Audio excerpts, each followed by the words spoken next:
These small hand-operated cranes were at one time found in almost every goods shed in every station in the British Isles. Being hand-operated, they had a handle and gearing.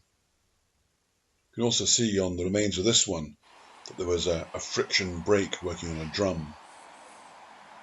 Further up, the metal cable was wound round a drum, and this led out onto an arm where the hook would have been.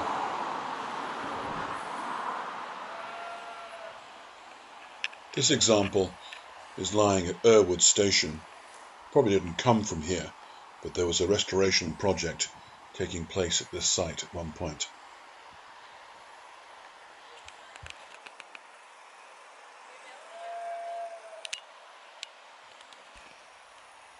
The first example had been removed from the old goods shed at Leyburn in Wensleydale and placed on the outside wall. This particular design is typically Victorian. You also found cranes of a similar design in the goods yard itself, either on the docks or on the loading bays.